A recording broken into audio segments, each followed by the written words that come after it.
नमस्कार दोस्तों, मेरे इस चैनल पर आप सभी का स्वागत है। हम डिटर्मिनर्स पढ़ रहे हैं और अब हम डिटर्मिनर्स में आर्टिकल्स को देखते हैं, ठीक है? डिटर्मिनर्स जो हैं, उसकी एक जो वैरायटी है, वो आर्टिकल्स भी है।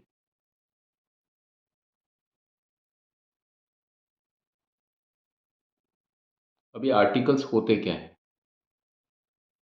आर्टिकल्स क्या होते हैं, ये हमने देखा कई बार और हम एक बार फिर से देखते हैं। ए और एन या एन या ए और टी एच ई।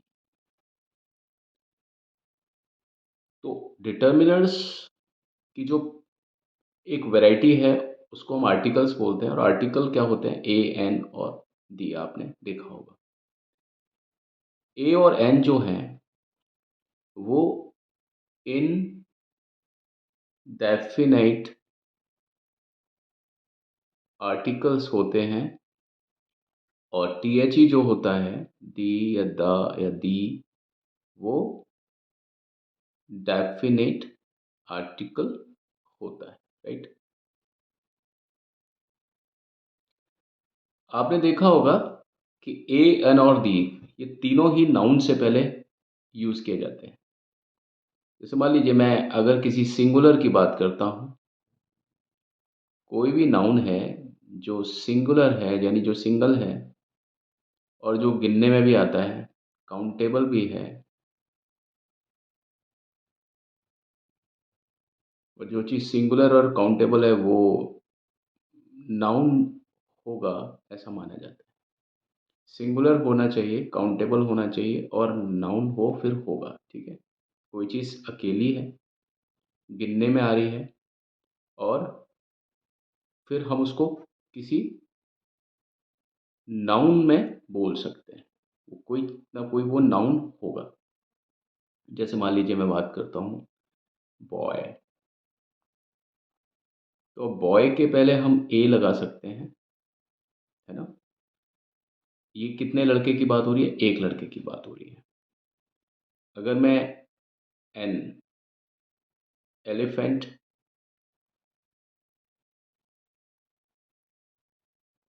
यहाँ पर मैंने एन लगाया और यहाँ पर मैंने ए लगाया।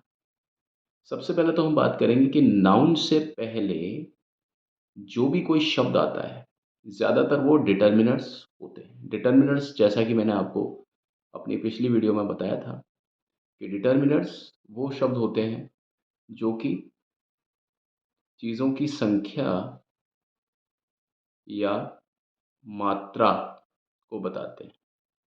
चीज़ों की संख्या या मात्रा को बताते हैं। संख्या कौन सी चीज़ों की होती है?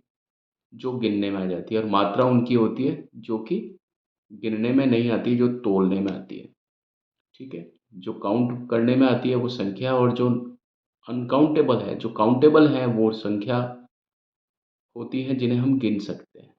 और जो अनकाउंटेबल होती हैं, जिनकी गिनती नहीं हो सकती, वो आपकी मात्रा में होती है, ठीक है? यहाँ पर इस लड़के की काउंटिंग हो सकती है, एलिफेंट की काउंटिंग हो सकती है। ये दोनों ही जो शब्द हैं, ये नाउन हैं, कॉमन नाउन हैं। और इससे पहले आपके ये डिटर्मिनर्स रखे हुए हैं, यानी इसकी मात्रा निश्चित कर रहे हैं या इसकी संख्या निश्चित कर रहे हैं। क्योंकि बॉय जो है गिनने में आ जाता है, एलिफेंट है वो भी गिनने में आ जाएँगे। तो यहाँ पर इनकी संख्या की बात हो रही है, यहाँ पर इसकी संख्या की बात हो रही है। अब आप देखेंगे कि इसकी जो प्लेसिंग है, प्लेसिंग कैसे है? इसकी नाउन से पहले आती है। जैसा कि मैंने आपको पहले वीडियो में बताया था कि डिटर्मिनर की जो प्लेसिंग है, डिटर्मिनर की जो पोज़ीशन है, जो उसकी जगह है, डिटर्मिनर, वो नाउन से पहले आता है। ये नाउन है, नाउन से पहले ये डिटर्मिनर आ गया। नाउन से पहले डिटर्मिनर। ये नाउन है, तो नाउन से पहले ये डिटर्मिनर आ गया। ये नाउन है, नाउन से पहले ये डिटर्मिनर आ गया। एलिफेंट नाउन है, इसका डिटर्मिनर क्या है? एन। बॉय नाउन है, इसका डिटर्मिनर क्या है? ए। ठीक है, तो मैंने आपको बताया था कि नाउन से पहले डिटर्मिनर आता है, और जब वो डिटर्मिनर आता है वो नाउन के बारे में बताता है कि इसकी संख्या कितनी है या इसकी मात्रा कितनी है। चूँकि यहाँ पर बॉय है, वो गिनने वाली चीज़ है कि भाई बॉयज़ को गिन सकते हैं, बॉय या बॉयज़ हम गिन सकते हैं। एलिफेंट या एलिफेंट्स को हम गिन सकते हैं, है ना? एलिफेंट मतलब अकेला एलिफेंट, और एलिफेंट्स मतलब ज़्यादा एलिफेंट, एक से ज़्यादा। तो जब गिनने में बात आती है तो हम एस लगा देते हैं उसके पीछे। अगर अकेले, अगर लड़का है अकेला, अगर हाथी है, तो हम उसके आगे ए या एन लगाएंगे, और इसी ए या एन को लगाने को हम डिटर्मिनर कहते हैं। और ज़रूरी नहीं है कि यहाँ पर सिर्फ ए या एन ही लगाया जा सकता है। यहाँ पर हम लिख सकते हैं सम बॉय, कोई लड़का। अब मैंने सम लिखा तो सम भी क्या है? ये आपका डिटर्मिनर हो गया। एनी बॉय लिखा तो एनी भी क्या है? ये डिटर्मिनर हो गया। ठीक है, और अगर मैं लिखता हूँ यहाँ पर डी, तो डी भी यहाँ डिटर्मिनर हो गया, दी बॉय। ठीक है जी। तो आप देखिए, सम बॉय या सम एलिफेंट, मैं यहाँ एलिफेंट भी लिख सकता हूँ, some elephant, any elephant, the elephant, कुछ भी लिख सकता हूँ, है ना? यानी कहने का मतलब ये है कि मैं आपको एक प्लेसिंग बता रहा हूँ कि जो नाउन से पहले आपके डिटर्मिनर आता है, ये sorry, E L E P H A N T. ठीक है, दी एलिफेंट, चाहे तो बॉय है चाहे एलिफेंट है, उससे पहले जो भी कोई शब्द जो कि उसकी मात्रा या संख्या को बता सकता है, वो डिटर्मिनर होगा। ठीक है, तो हमने ए और एन का देखा। ए और एन जो कि सिंगुलर के लिए यूज़ होते हैं। ए बॉय मतलब एक लड़का, एलिफेंट, एन एलिफेंट मतलब एक एलिफेंट। तो सिंगुलर के लिए यूज़ होता है ए या एन, जो चीज़ काउंट भी की जा सकती है, जिस जो गिनने में आ जाए, तो उसके लिए ये होता है। और टी एच ई जो होता है, वो ऐसी चीज़ों के लिए होता है जो गिनने में आ भी सकती हैं, गिनने में नहीं भी आ सकती हैं। ठीक है, दोनों ही चीज़। जैसे मान लीजिए मैं बोलता हूँ आपको the oil, the man, the advice, the बार,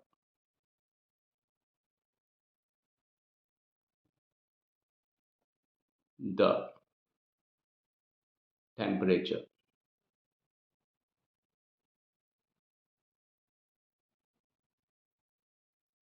ये यहाँ पर गिनने में आ भी रहे हैं। ये जैसे ये काउंटेबल नहीं है, ये नॉन काउंट है, या इसको अनकाउंटेबल भी कहेंगे हम, क्योंकि गिनने में नहीं आएगा, ये फैल जाएगा। तेल जो है वो फैल जाएगा, गिनने में नहीं आ सकता। मैन जो है वो गिनने में आ जाएंगे। एडवाइस, सलाह, सलाह कभी गिनने में नहीं आ सकती। पावर, ताकत कभी गिनने में नहीं आती है, महसूस होती है। जो चीज़ गिनने में नहीं आती है वो चीज़ महसूस होती है। सलाह महसूस होती है, ताकत महसूस होती है। ये चीज़ टेम्परेचर यानी तापमान, किसी चीज़ की गर्मी, वो भी महसूस होती है, देखने में नहीं आती है। ऑयल है वो दिखता है, लेकिन अगर हम उसको हाथ पे लेंगे तो वो फैल जाएगा। मैन जो है वो गिनने में आ जाएंगे, लेकिन जो टी एच ई है वो इन सभी से पहले आ सकता है।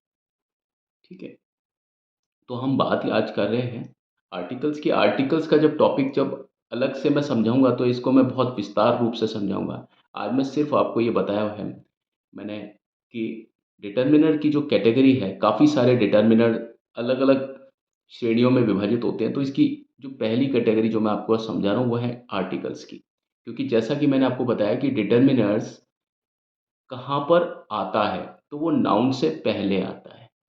नाउन से पहले जो भी कोई ऐसा शब्द जो कि मात्रा, किसी चीज़ की मात्रा, किसी चीज़ की क्वांटिटी जो कि तौलने में आती है, वो चीज़ को बता दे, तो वो डिटर्मिनर होता है। या नाउन से पहले कोई भी ऐसी चीज़ जो गिनती की जा सकती है, जिसकी जो संख्या में आती है, उसको हम ये संख्या में आ रही है ना? ये संख्या में आ रही है, ये संख्या में आ रही है ना? तो नाउन से पहले ऐसे शब्द जो कि उस नाउन की गिनती कर सकते हैं, या नाउन से पहले ऐसे शब्द जो कि उस चीज़ की मात्रा को बता सकते हैं। जैसे मैं यहाँ लिख सकता हूँ some man, M E N, some advice, some power या पावर, सम टेम्परेचर या लिख सकते हैं हम, ठीक है। तो सम टेम्परेचर से पहले आएगा, पावर टेम्परेचर पावर से पहले आएगा सम। यहाँ पर एडवाइस, यहाँ पर मैं सम एडवाइस लिख सकता हूँ। मैन से पहले सम मैन लिख सकता हूँ, MEN हो जाएगा फिर, है ना। तो मैं आपको सिर्फ पोजीशन बता रहा हूँ कि डिटर्मिनर की जो जगह होती है किसी भी सेंटेंस में, किसी भी वाक्य में, वो नाउन से पहले होती है।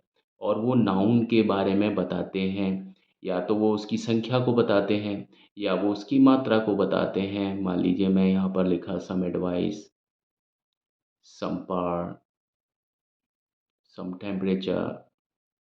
ऐसे बहुत सारे ऐसे शब्द हैं जो कि यहाँ पर आ सकते हैं सम की जगह पर, लेकिन वो इसकी मात्रा को बताएंगे। यहाँ पर ऐसे बहुत सारे ऐसे शब्द हैं जो कि इनकी संख्याओं को बता सकते हैं, लेकिन जो भी कोई शब्द इनसे पहले, इन नाउन से पहले जो भी कोई शब्द आएगा उसको हम क्या बोलेंगे, डिटर्मिनर। आज हम जो बात कर रहे थे वो हम कर रहे थे AN और THE की। तो ये जो है इनकी भी प्लेसिंग, इनकी भी जो स्थिति है वो नाउन से पहले आती है। ए और एन की जो स्थिति है वो नाउन से पहले आती है, AN और THE। इनको आप कभी भी लिखेंगे ना तो वो नाउन से पहले ही लिखेंगे, इनको नाउन से पहले ही लिखा जाएगा। और ये नाउन से पहले लिखे जाते हैं और ये नाउन के बारे में बताते हैं कि वो कितने हैं या उसकी मात्रा कितनी है। किसी तरह से वो उसके बारे में डेफिनिट बात करते हैं या इनडेफिनिट बात करते हैं, तो हम उसको डिटर्मिनर बोलते हैं, ठीक है। तो आज की ये वीडियो में मैंने आपको ये बताया कि AN और THE जो हैं वो डिटर्मिनर्स क्यों होते हैं, क्योंकि वो नाउन से पहले आते हैं। AN और THE जो है कभी भी आपने देखा होगा वो शब्द से पहले आएंगे, और जो वो शब्द होगा उसको आप देखेंगे ना तो वो शब्द जो होगा वो नाउन होगा। तो डिटर्मिनर की जो पोजीशन है वो नाउन से पहले होती है। और ये कैटेगरी आज हमने ली आर्टिकल्स, क्योंकि आर्टिकल इनडेफिनिट और डेफिनिट दो तरह के होते हैं, ठीक है। तो आज की वीडियो में इतना ही। अगली वीडियो में मैं आपके समक्ष इसकी एक और श्रेणी, एक और कैटेगरी, डिटर्मिनर की एक और कैटेगरी के बारे में हम अगले वीडियो में बात करेंगे। तब तक के लिए हमें अनुमति दीजिए। मेरे चैनल को लाइक, शेयर और सब्सक्राइब ज़रूर कीजिए अगर आपको ज़रा भी इसमें कुछ लगता हो ठीक तो please. Thank you, have a nice time, may God bless all of you.